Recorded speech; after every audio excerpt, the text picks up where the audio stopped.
welcome to Salisbury on this typical British autumn day.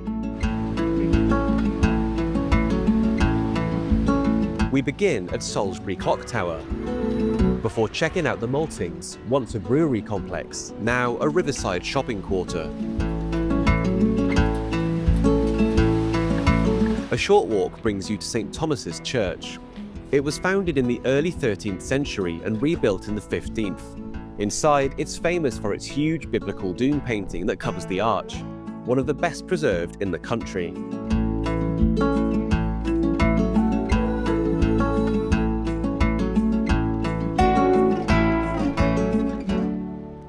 Back outside, the weather takes a turn for the worse. Walking down Salisbury High Street, the main commercial stretch, we head towards the cathedral.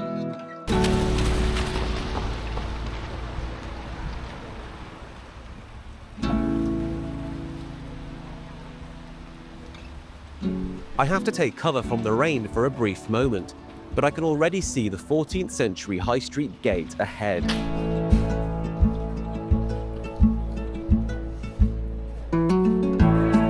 It's one of the finest surviving medieval gateways in England.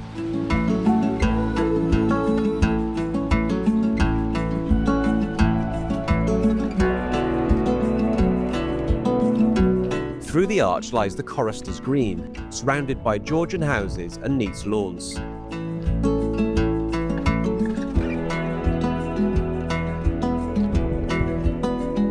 Some of Salisbury's most popular museums sit nearby, but I'm making a beeline for the main attraction, Salisbury Cathedral.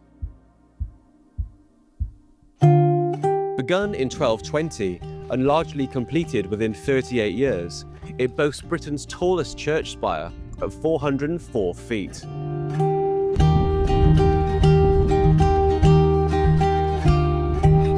It's one of the purest examples of early English Gothic architecture.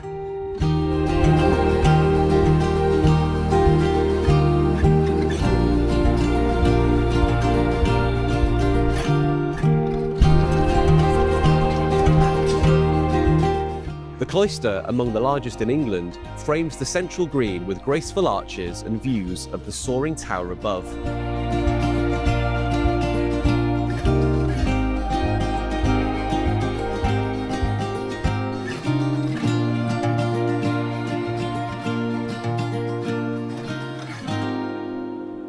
Inside, the space is vast, yet calm. It's not too busy on this weekday afternoon. A contemporary fountain ripples at the centre. Added in 2008, it's a modern touch that works really well.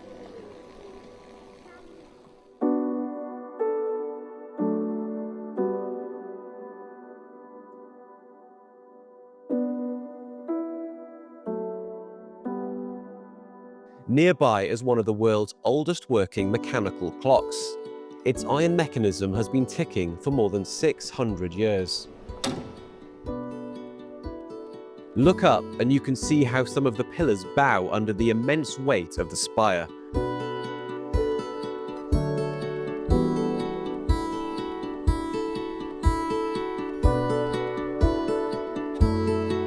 King Henry III attended the cathedral's consecration in 1258, and his son Edward I also visited. Salisbury was an important stop on royal journeys between London and the West Country.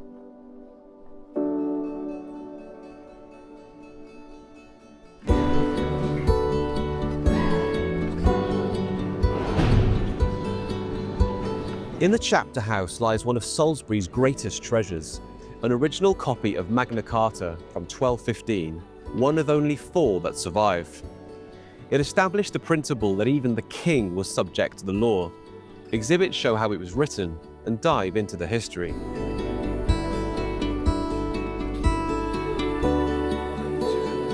But snaps of the original are not allowed, so you'll have to visit yourself.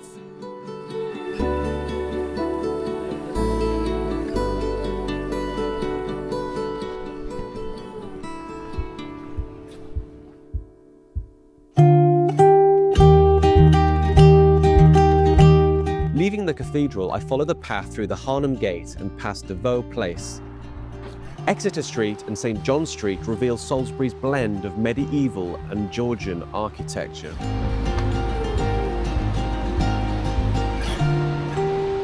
There are old pubs everywhere.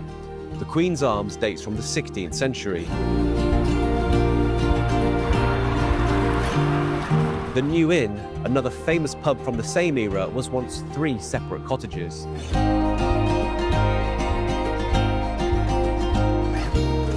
Back on the high street, the weather has picked up. The Poultry Cross marks the ancient market site, and beside it stands the Haunch of Venison, one of Salisbury's oldest pubs. Its low-beamed rooms and snug corners give it a distinctly ghostly charm.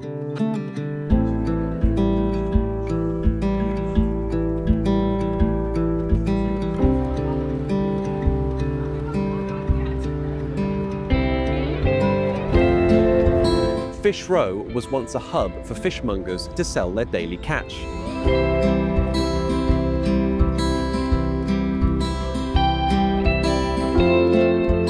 But now we head towards the greener edges of the city. Salisbury sits where numerous rivers meet. This one, the Avon, flows south to Bournemouth and out into the English Channel.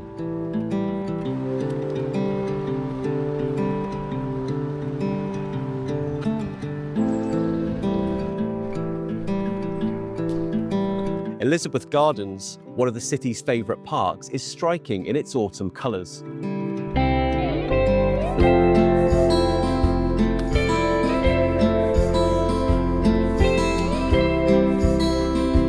The path leads towards the Harnham Water Meadows, a flat pastoral landscape that has changed little in centuries.